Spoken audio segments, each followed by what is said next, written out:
주기도문 드리겠습니다. 하늘에 계신 우리 아버지, 아버지의 이름을 거룩하게 하시며 아버지의 나라가 오게 하시며 아버지의 뜻이 하늘에서와 같이 땅에서도 이루어지게 하소서. 오늘 우리에게 일용할 양식을 주시고 우리가 우리에게 잘못한 사람을 용서해 준 것 같이 우리 죄를 용서하여 주시고 우리를 시험에 빠지지 않게 하시고 악에서 구하소서. 나라와 권능과 영광이 영원히 아버지의 것입니다. 아멘. 오늘 우리에게 주신 하나님의 말씀은 고린도전서 15장 1절에서 11절 말씀입니다. 고린도전서 15장 1절에서 11절 말씀.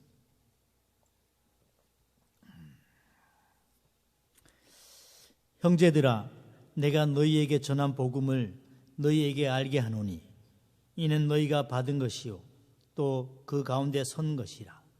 너희가 만일 내가 전한 그 말을 굳게 지키고 헛되이 믿지 아니하였으면 그로 말미암아 구원을 받으리라.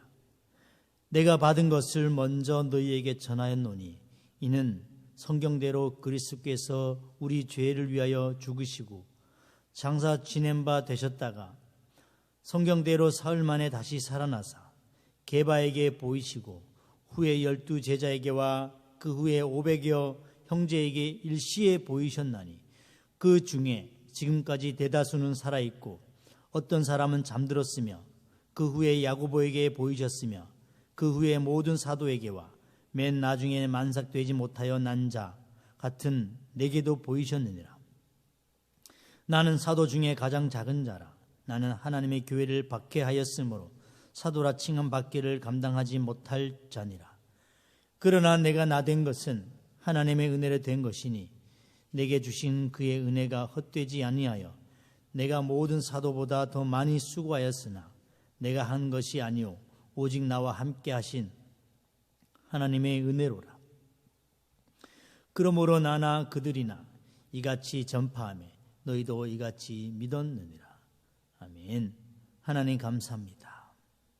오늘 부활의 이야기를 통해서 예수님의 부활이 믿어질 수 있는 그런 역사가 이 시간 임하게 하여 주시옵소서. 하나님, 이 시간 방송을 보는 자와 또 이 자리에 앉아있는 모든 자에게 주님께서 부활의 목적과 이유를 깨닫게 주님 축복하여 주시옵소서. 예수님 이름으로 기도드립니다. 아멘. 수많은 세대를 지나오면서 아직까지도 예수님의 부활에 대해 회의적으로 생각하는 사람이 적지 않습니다. 사실 예수님을 믿는다는 것은 예수님의 부활을 믿는 것과 마찬가지입니다. 예수를 안 믿는다는 것은 부활을 안 믿는 것과 마찬가지입니다. 그러니까 이 부활을 믿는다는 것은 대단한 믿음입니다. 죽은 자의 부활이 과연 있을까? 이렇게 많은 이들이 회의적으로 생각을 합니다. 인간의 이성과 상식으로는 도저히 믿어지지 않는 그런 이야기이기 때문에 아마도 많은 이들이 예수님의 부활에 대해서 의심하고 회의적인 것 같습니다. 고린도 교회에 있는 교인들 가운데서도 일부가 이런 부활에 대해 회의적인 태도를 가지고 있었습니다. 그래서 사도 바울은 그들에게 편지를 썼습니다. 그것이 바로 고린도 전후서입니다. 그들에게 오늘 이 말씀을 통해서 예수님의 부활이 실제로 있었고 본 사람이 있었고 나도 보았다는 것을 그들에게 전하고 있습니다. 물론 오늘날 예수님의 부활을 믿지 못하는 많은 이들에게도 전하는 메시지이기도 합니다. 어떤 종교도 부활이라는 단어를 감히 쓰지 못합니다. 그래서 이 부활은 기독교의 핵심이며 기독교 자체입니다. 이스라엘에 가면 예루살렘 성 올드시티 안에는 예수님께서 그 자리에 계셨던 발자취들이 고스란히 남겨져 있습니다. 역사적인 사건이었고 그곳에 가지 않고 만나보지도 못하고 만져보지도 못하고 믿지 않는다는 것은 어불성설입니다. 그래서 기독교의 핵심은 예수 그리스도의 부활입니다. 그리고 역사적으로 확실한 사건임을 예루살렘의 그 땅 여러 곳에서 보여주고 있습니다.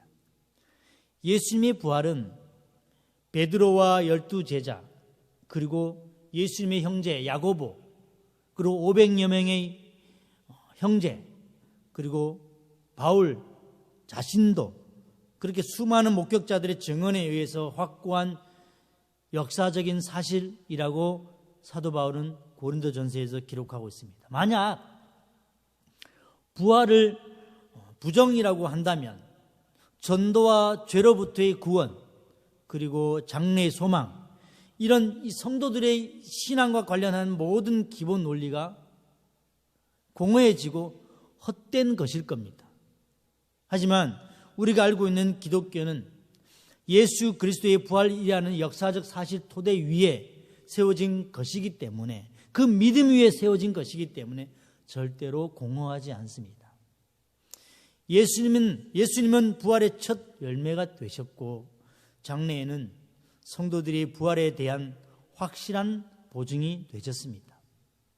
우리가 영화나 드라마를 한참 보다 보면 깜짝 놀라는 장면들이 나올 때가 참 많습니다. 이것을 우리는 반전이라고 말합니다. 어떤 스토리가 재미가 있으려면 이렇게 반전이 있어야 됩니다. 좋은 드라마나 영화에서 이 반전은 거의 필수 요소입니다. 그런데 오늘 우리는 인류 최고의 반전 드라마를 쓴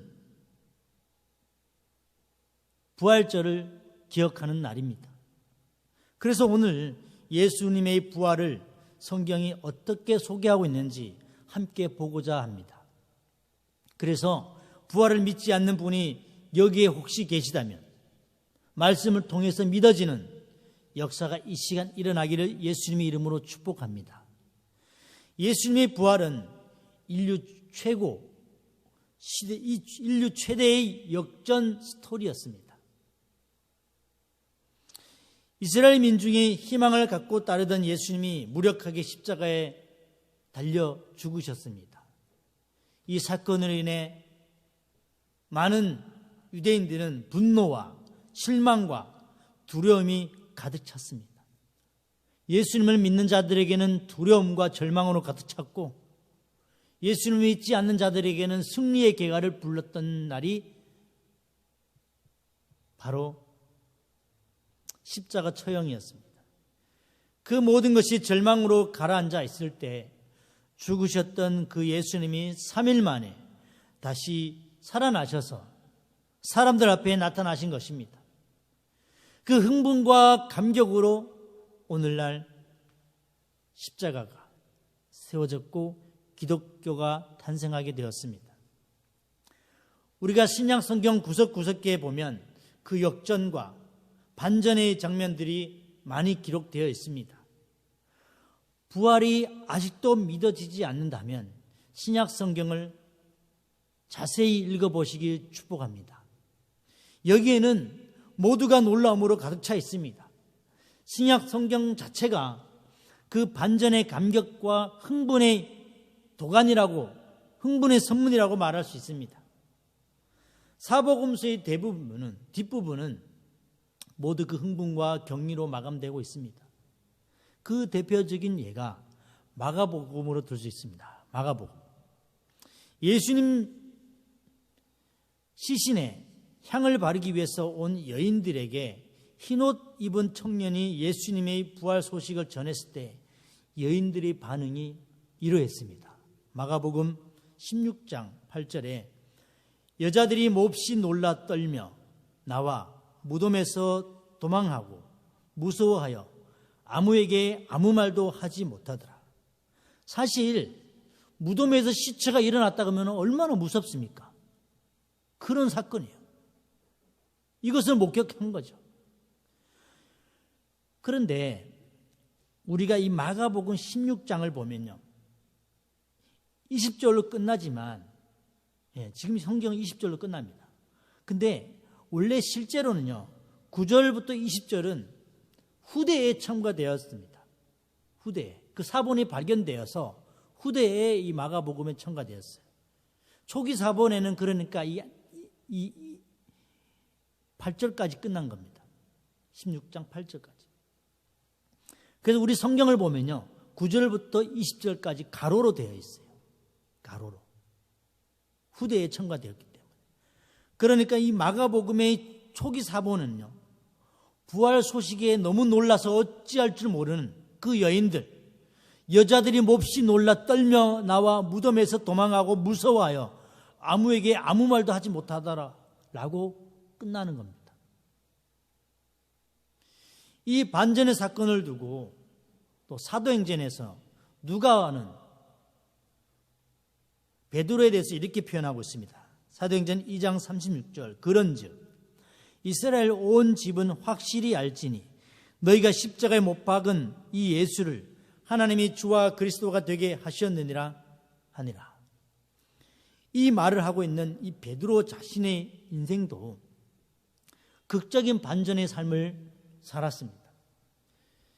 예수님을 비겁하게 3번이나 부인하고 자책과 시리로 낭망했다가 부활하신 예수님을 다시 갈릴리 바다에서 만나고 나서는 더 이상 뒤로 물러나지 않는 용맹한 사도로 회복되었습니다. 예수님 자신이 부활로 말미암아서 베드로에게 역전을, 반전을 시켜주셨습니다. 또 이 사실을 빌립보서 2장에서 사도 바울은 이렇게 기록하고 있어요. 빌립보서 2장 8절에서 11절 말씀입니다.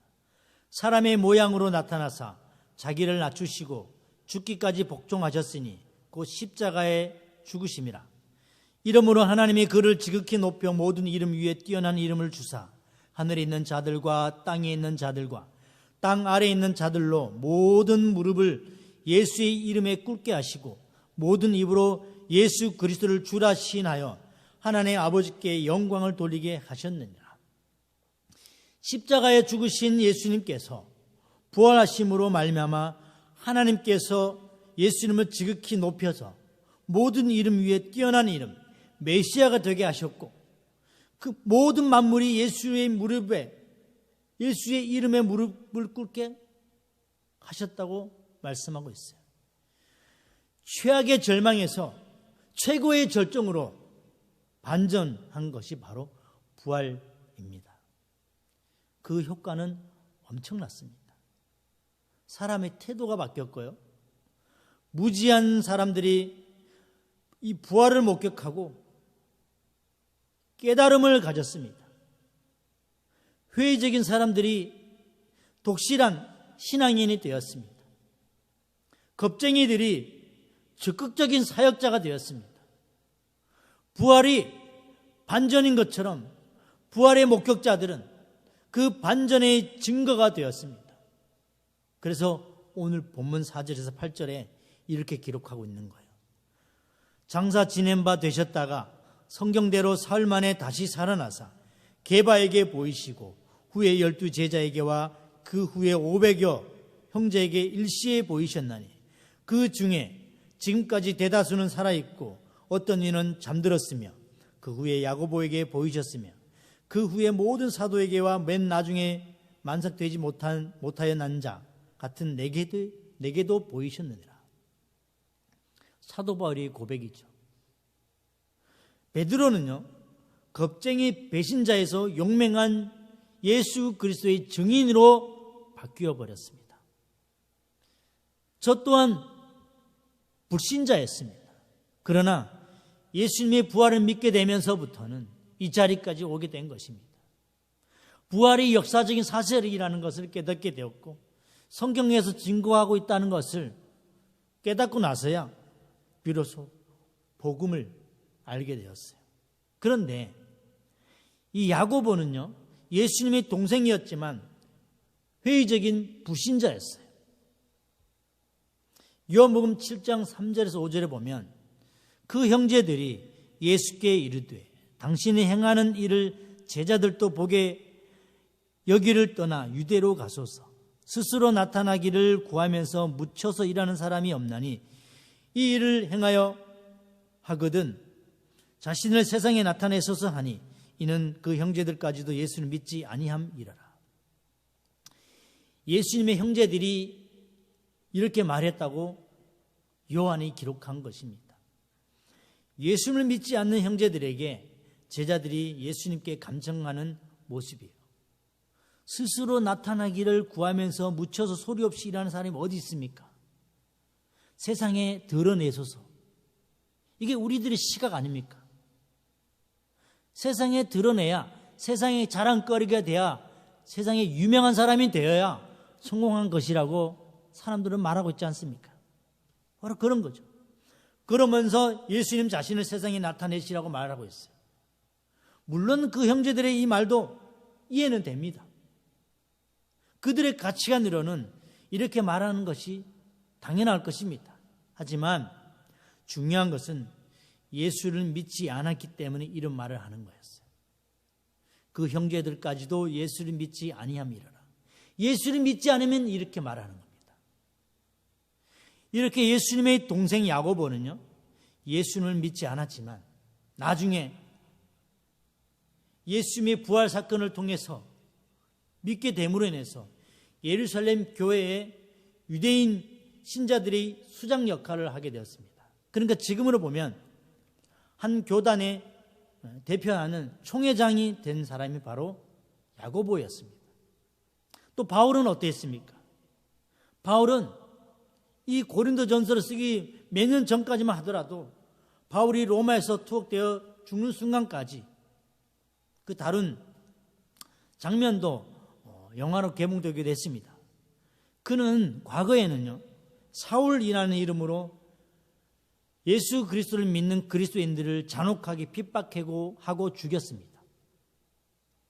하지만 부활을 믿은 후부터는 예수 그리스도의 전투적 옹호자로, 순교자로 바뀌어버렸어요. 이렇게 부활은요, 한 사람의 인생을 반전시키고 한 사람의 가치관을 바꿔버리는 그런 엄청난 결과를 낳게 된다는 겁니다. 그 부활 사건을 체험한 사람들을 바꿔놓은 역전의 동력이 바로 부활이라는 거예요. 이것이 예수 그리스도의 부활의 이야기입니다. 저는 예수 그리스도의 부활을 믿습니다. 그리고 저 또한 죽어서 다시 부활할 것을 믿고 있습니다. 그동안 수많은 세월 동안 그리스도인들의 힘이 있다면 그들이 핍박과 죽음 앞에서도 비겁하지 않게 믿음으로 굳게 섰던 이유는 바로 이 부활을 믿기 때문이었어요. 그러니까 이것을 모르는 사람은 전혀 이해할 수 없는 겁니다. 모든 것이 부활신앙에서 나온다는 것을 말이죠. 고린도전서 15장 14절에 보면 그리스도께서 만일 다시 살아나지 못하셨으면 우리가 전파하는 것도 헛것이요 또 너희 믿음도 헛것이다. 예수님께서 부활하지 않으셨다면 우리가 전하는 것이 헛것이고 아무 쓸데없는 것이다. 믿음도 헛것이고 그렇게 말하고 있어요. 부활 사건이, 부활 신앙이 없으면 우리의 믿음이 헛것이라는 것입니다. 그러므로 부활 신앙은요, 그리스도인들의 자부심이고 힘이고 용기고 소망입니다. 이것이 믿음입니다. 시카고의 한 신학대학에서 세계적으로 유명한 신학자를 초청했어요. 예수님의 부활에 대한 강연회를 개최했습니다. 그는 장장 2시간 반 동안이나 예수님의 부활에 대해서 이야기했어요. 근데 그는 자유주의 신학자로서 그가 주장한 것은 예수님의 이 부활은 신화이고 허구라고 2시간 동안 주장하는 겁니다. 그것도 신학대에서 말이죠. 그는 신학자들과 그들의 책을 인용하면서 아주 열광하고 강의를 마친 후에 학생들에게 질문 있냐고 물어봤어요. 그랬더니 강당 다 뒤쪽에 있는 한 노인이 사과를 먹다가 일어나서 말하는 겁니다. 박사님, 간단한 질문을 한 가지 드리겠습니다. 이 말을 하면서도 사과를 계속 씹고 있는 거죠. 계속 아삭아삭 씹고 있습니다. 박사님이 말씀하신 책들을 다 읽어보지는 못했습니다. 그리고 또 사과를 씹고 있어요. 그리고 저는 유명한 신학자들도 잘 모르고 헬라어도 모르고 성경을 볼 만한 실력도 없습니다. 하면서 방금 전에 다 이 먹어치운 사과를 꽁다리를 들어 보이면서 말을 하는 겁니다. 제가 지금 알고 싶은 것이 있는데 제가 먹은 사과가 신사과 같습니까? 아니면 단사과 같습니까? 라고 물어봤어요. 꽁지를 이렇게 들고 보여주면서. 갑작스러운 질문에, 황당한 이 질문에 이 신학자는 난색을 표하면서 글쎄요, 저는 선생님이 말씀하신 그 사과를 직접 먹어보지 못했기 때문에 무슨 맛인지 잘 모르겠습니다 라고 말한 거예요. 그러자 노인은요, 그 사과 꽁다리를 쓰레기통에 탁 던지면서 이렇게 말한 겁니다. 제가 볼 때는 박사님 이 사과처럼 아직 예수님을 맛보지 못한 것 같습니다. 그러자 갑자기 강당에서 모여있던 이 1000여 명의 신학생들이 기립박수를 쳤습니다. 예수 그리스도의 부활을 맛보지 못했기 때문에 믿지 않는 거예요. 예수님의 부활은 연구와 책을 통해서 읽고 이해가 되는 것이 아닙니다. 그 땅에 가봐야 됩니다. 만져봐야 되고 눈으로 보아야 됩니다. 부활은 역사적인 사실이고 믿음의 실체라는 것을 그 장소에 가 보아야 됩니다. 믿음으로 예수님의 부활을 받아들일 때 그때부터 이 부활의 능력을 체험할 수 있게 되는 거예요. 부활 신앙을 가지면 절망했던 사람이 소망을 갖게 됩니다. 부활 신앙을 가지면 병들어 낙심했던 사람이 천국의 소망을 가지고 다시 일어나게 됩니다. 부활 소망을 가지면 포기하라고 했던 사람이 다시 희망을 품고 일어나게 됩니다. 부활 소망을 가지면 인생을 낙오자로 살았던 그 사람이 신앙의 영웅으로 패배자에서 승리자로 만들어집니다.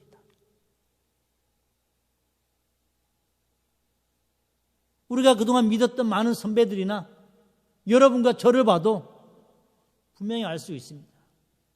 인생 쓰레기로 살았던 그런 사람이 존경받는 사람으로 변화되는 것이 바로 이 부활신앙입니다. 왜 그럴까? 예수 그리스도의 부활이 나의 부활이 되기 때문이에요. 예수님이 죽으시고 사신 것이 내가 죽고 살아났기 때문에 이런 사건이 일어나는 것입니다. 우리가 2002년에 벌써 20년 전입니다. 20년 전. 2002년에 대한민국에서 월드컵이 열렸습니다.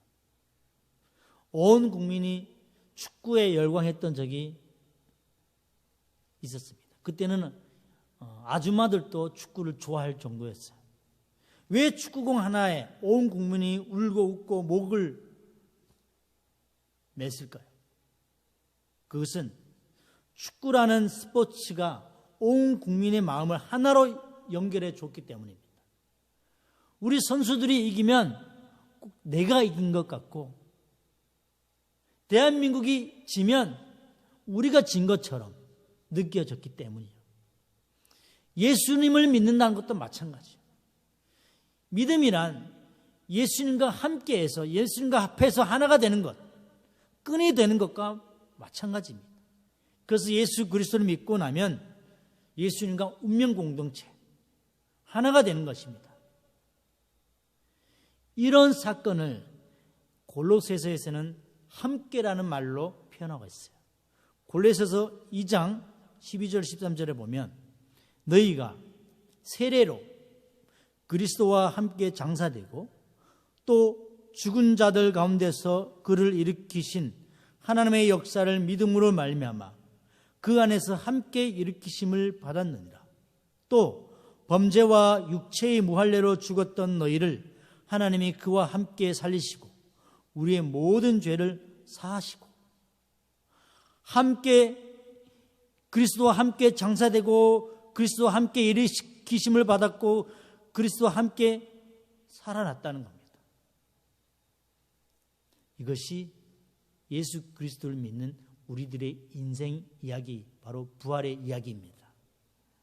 또 고린도서 3장 1절에도 보면 그러므로 너희가 그리스도와 함께 다시 살리심을 받았으면 위의 것을 찾으라. 그리스도와 함께 다시 살리심을 받았다면 땅의 것을 구하지 말고 유명한 것을 구하지 말고 폼 잡는 것을 구하지 말고 하나님의 것을, 위의 것을 찾으라고 성경은 말씀하고 있어요. 이것이 하나님과 함께하는 것입니다. 그러므로 예수님이 이기면 내가 이기는 되는 거예요. 예수님 나와 함께하기 때문에. 내가 지면 예수님이 지는 거기 때문에 불편하고 아픈 게 바로 그런 이유예요. 왜냐하면 예수님의 십자가가 나의 십자가가 되고 예수님의 부활이 나의 부활이 되기 때문입니다.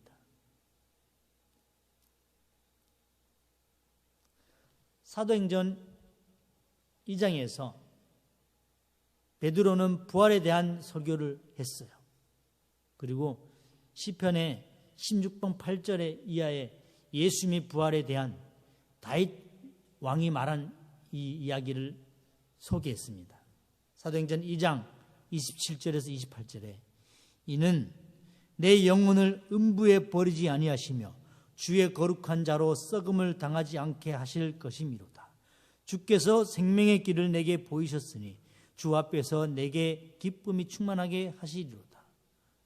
다윗의 고백을 베드로가 인용했어요. 다윗은 예수님의 부활을 이미 미리 내다보면서 자신도 부활이라는 생명의 길로 나가게 될 것을 고대하고 바라보고 있었습니다. 우리가 한 가지 명심해야 할 것이 있어요. 그것은 예수님의 부활은 믿는 자들을 위한 부활절만이 아니라 믿지 않는 자, 아직도 많은 이들이 부활절을 보면요, 교회 하나의 절기로 달걀을 나눠주는 날로 이해하고 있어요. 그들에게 부활의 메시지를 어떻게 우리가 전할 것인가, 이것을 오늘 우리는 고민해 봐야 됩니다.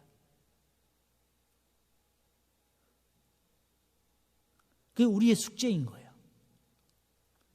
부활을 믿기만 하면 끝입니다.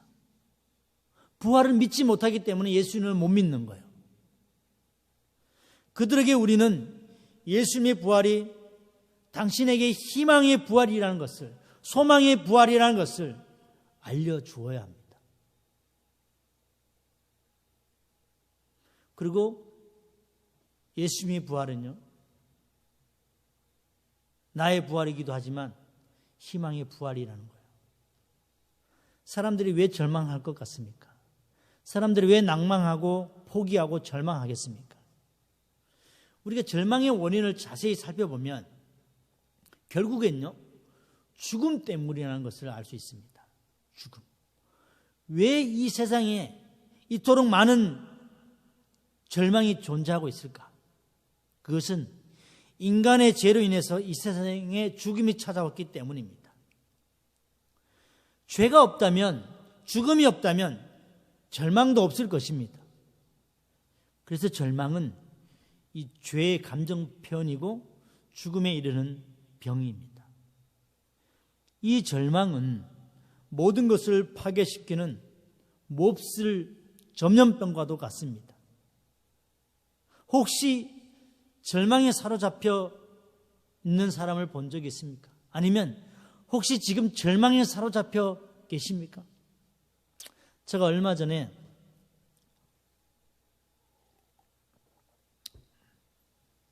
알코올 중독자 한 분을 만났어요.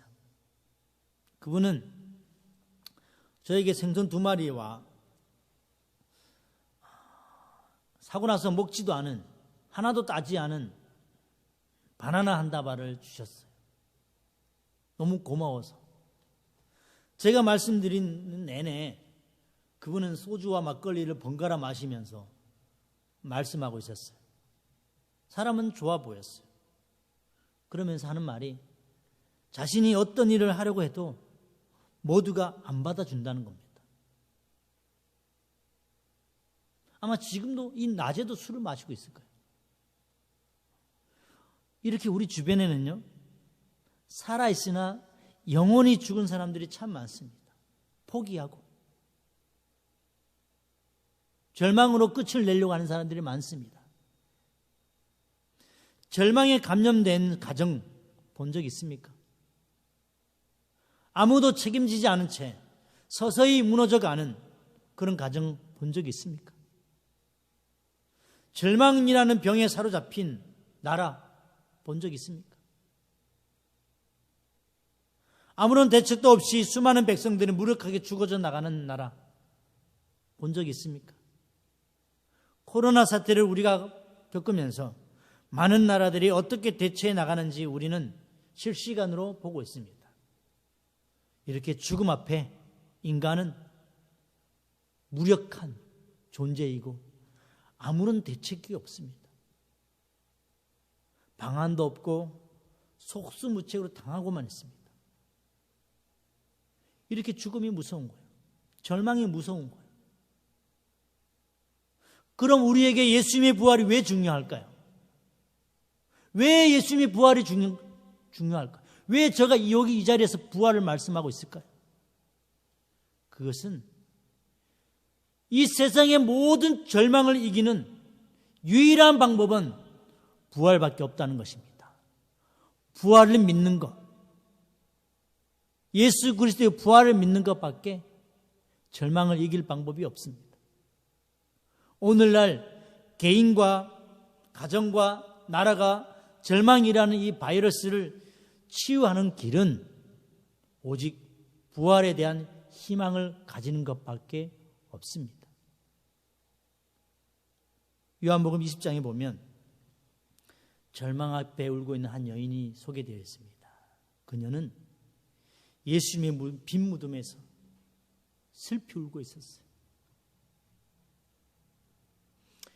예수님의 십자가에 매달릴 때 그 앞에도 있었고, 예수님이 돌 무덤에 갇혔을 때 혹시나 가서 향유라도 발려드릴까 싶어서 새벽에 갔지만 빈 무덤이었어요. 그녀의 이름은 막달라 마리아입니다. 그녀에게 예수님은 생명의 은인과도 같은 분이셨어요. 막달라 마리아는 7 귀신에 들려서 아무도 사람으로 취급하지 않고 돌아보지 않는 그런 사람이었어요. 기록에 따르면 길거리 여인이 되어서 방탕하게 살았던 적도 있었다고 합니다. 사람들에게 멸시받고 천대받았던 그가 막달라 마리아였어요. 그런 불쌍한 여인을 예수님은 귀하게 여겼습니다. 나는 너를 정죄하지 않는다. 예수님은 여러분을 정죄하지 않습니다. 여러분이 돌아오기만을 기다리고 있습니다. 그렇게 예수님은 막달라 마리아에게 큰 은혜를 베풀어 주셨어요. 그 어느 누구에게도 그런 사랑을 받은 적이 없었어요. 그를 괴롭히는 귀신을 쫓아내 주셨고 새 사람으로 만들어 주신 분이 예수 그리스도셨습니다. 저와 여러분을 새 사람으로 만든 분도 예수 그리스도시지 않습니까?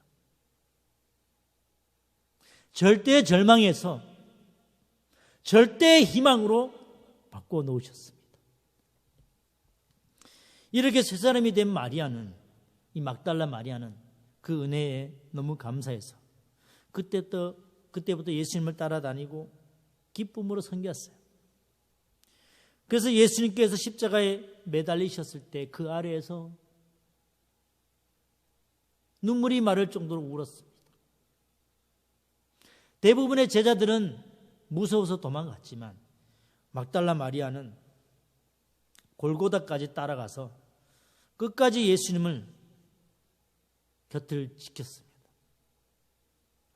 막달라 마리아가 그토록 사랑하고 의지했던 예수님이 십자가에 달려 돌아가셨어요. 삶의 유일한 기쁨이었던 예수님께서 세상을 떠나는 것은 그녀에게는 엄청난 절망과 큰 충격이었습니다. 아마 베드로보다도 다른 사도들보다도 더 큰 충격이었을 겁니다. 모든 희망이 다 사라져 버린 그녀는 안식일 지난 오늘 새벽, 이 예수님이 부활하신 그 첫날 이른 새벽에 다른 여인들과 함께 무덤으로 갔다가 놀란 겁니다. 무덤을 가로막고 있는 돌이 옮겨져 있었고 그 안이 비어 있었던 거예요. 요한복음 20장 11절에 이렇게 기록합니다. 마리아는 무덤 밖에 서서 울고 있더니 울면서 구부려 무덤 안을 들여다보니 빈 무덤을 바라보면서 절망의 눈물을 흘리고 있는 막달라 마리아를 보면 예수님이 없는 인생은 절망할 수밖에 없다는 것을 우리는 알게 됩니다. 예수님 없이 세상을 잘 살아가고 있다는 것은 기적입니다. 만약 우리 삶에서 예수님이 떠나시면 아무것도 남는 것이 없을 겁니다.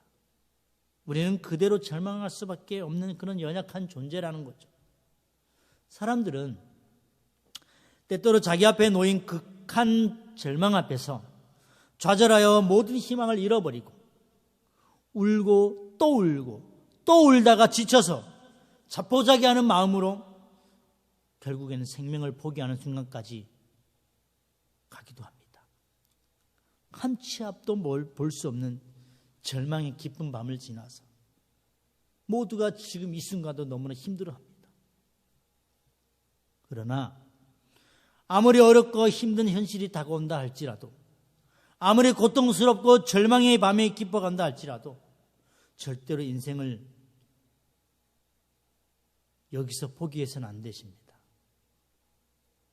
절대로 포기하지 마시기 바랍니다. 우리의 생명은 매우 고귀한 것입니다.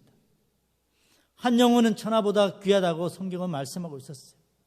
아무리 힘들고 어려워도 조금만 참고 견디면 깊은 절망의 밤이 지나고 희망의 새벽이 반드시 찾아올 것입니다. 막 폭풍우가 치던 어느 겨울 밤이었어요. 세찬 비바람과 천둥 번개가 창문을 막 뒤흔들었습니다. 그런 바람이 불고 천둥 번개가 치더니만 전기마저 나가버리는 거예요.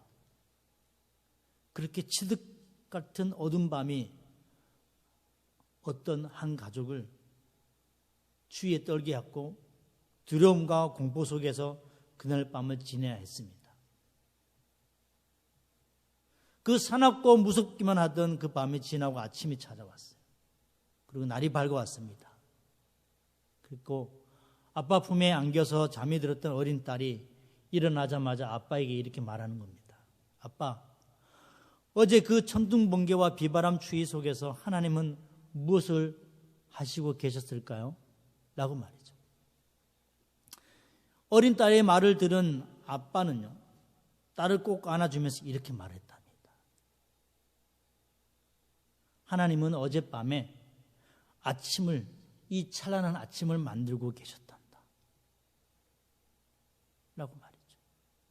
우리에게는 지금 천둥 번개와 같은 전기가 나간 그런 어두컴컴한 인생일지라도 하나님은 밝은 새 아침을 준비하고 있다는 것입니다. 부활로 말이죠. 하나님은 절망하는 우리를 위해서 희망의 아침을 만들어 놓으셨습니다. 깊은 절망의 밤을 지나면서 눈물을 흘리며 고통 가운데 괴로워하고 있을 때에도 주님은 우리를 위해서 희망의 새벽을 준비하고 계셨던 겁니다. 주님께서는 우리에게 부활을 증거로 우리에게 보여주셨어요. 그리고 부활의 주인 되신 예수님이 이 시간, 이 자리에 우리와 함께하고 계십니다. 그래서 예수 그리스도와 함께하면 절망이 사라지게 되는 거예요. 막달라 마리아가 예수님의 시신이 없어진 것을 보고 슬피 울고 있을 때 부활하신 예수님이 찾아오신 것처럼 말입니다. 요한복음 20장 15절에 예수께서 이르시되 여자여 어찌하여 울며 누구를 찾느냐 하시니 마리아는 그가 동산지기인 줄 알고 이르되 주여 당신이 옮겼거든 어디 두었는지 내게 이르소서 그리하면 내가 가져가리이다. 절망 가운데 있었던 막달라 마리아는 부활의 주님을 만나고 희망이 생겼고 발걸음을 달려서 제자들에게 이 사실을 전한 첫 번째 부활의 목격자가 되었어요. 예수님은 인생의 이 절망의 자리에 찾아오십니다. 나의 인생의 절망의 자리에 찾아오십니다. 영원한 희망이 되시는 예수님께서 절망의 자리에 있는 우리에게 찾아오십니다. 그래서 우리의 삶을 반전시켜 주시기를 원하십니다. 조건은 예수 그리스도를 믿는 거예요. 부활을 믿는 거예요. 그러면 내 인생의 드라마가 역전의 드라마로, 반전의 드라마로 바꿔주신다는 것입니다.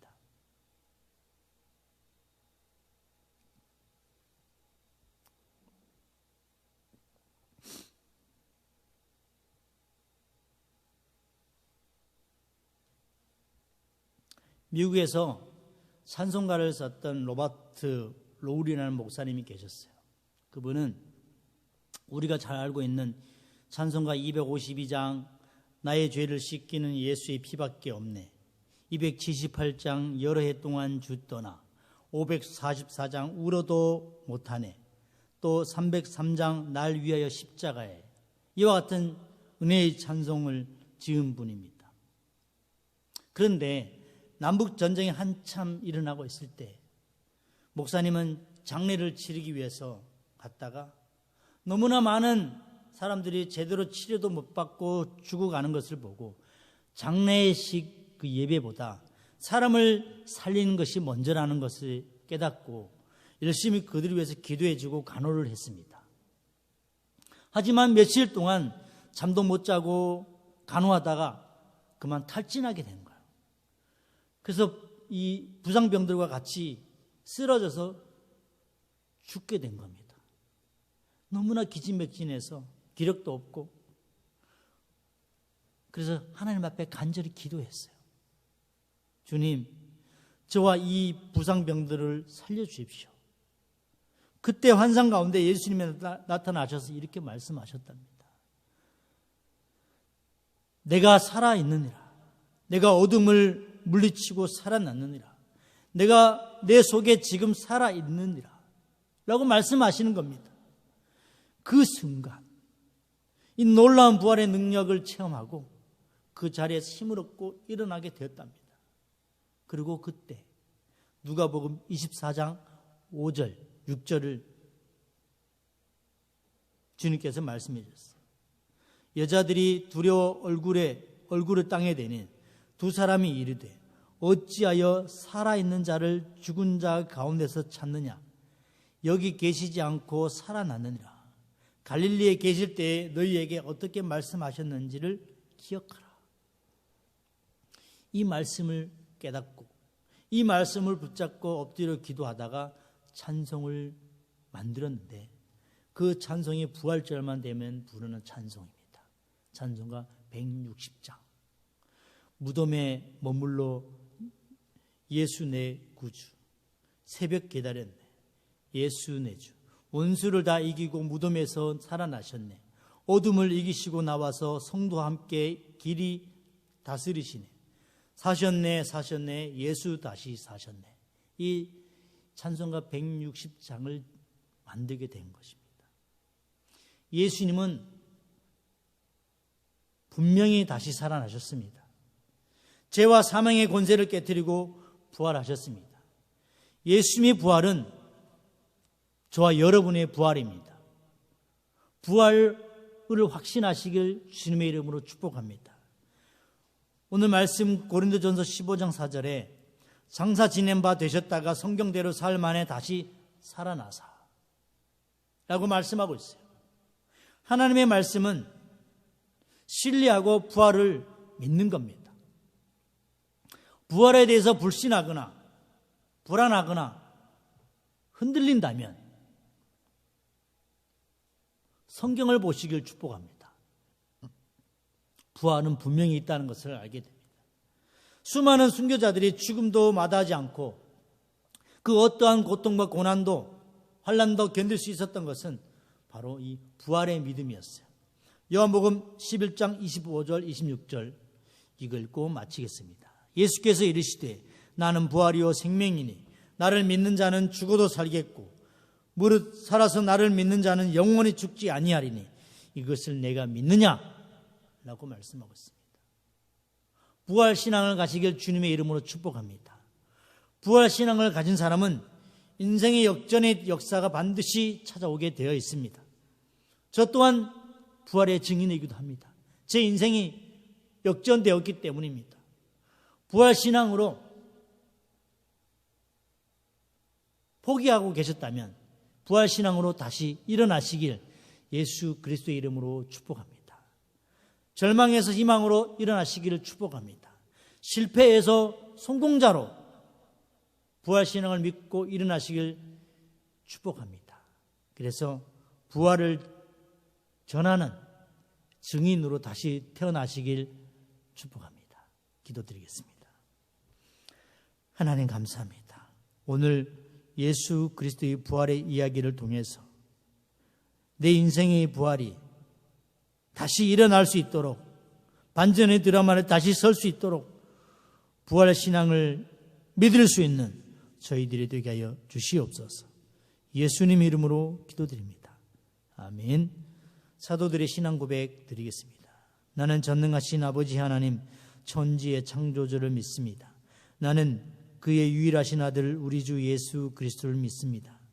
그는 성령으로 잉태되어 동정녀 마리아에게서 나시고 본디오 빌라도에게 고난을 받아 십자가에 못 박혀 죽으시고 장사된 지 사흘 만에 죽은 자 가운데서 다시 살아나셨으며 하늘에 오르시어 전능하신 아버지 하나님 우편에 앉아 계시다가 거기로부터 살아있는 자와 죽은 자를 심판하러 오십니다.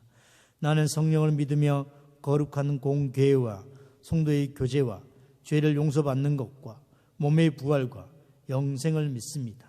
아멘. 우리 다 함께 일어나셔서 찬양하며 축도로 예배를 마치겠습니다.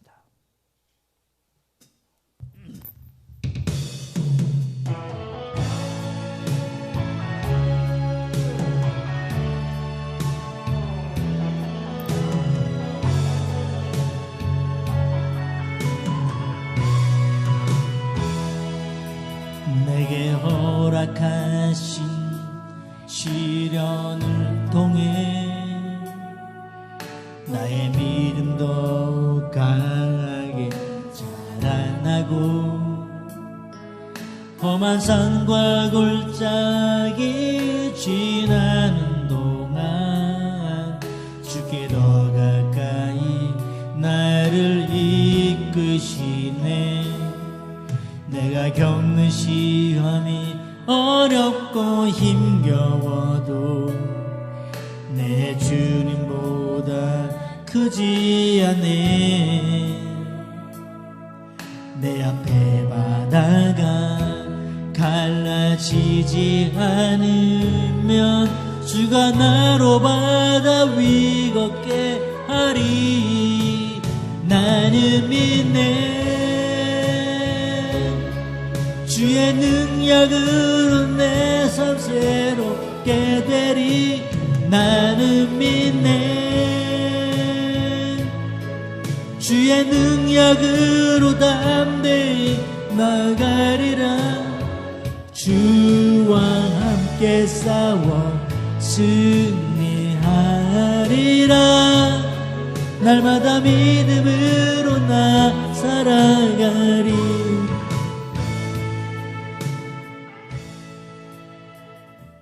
이제는 우리 주 예수 그리스도의 은혜와 하나님의 놀라우신 사랑과 성령님의 내주 교통 충만하심이 오늘도 부활신앙으로 달려가는 성도들의 머리 위에 이제로부터 영원토록 함께할지어다.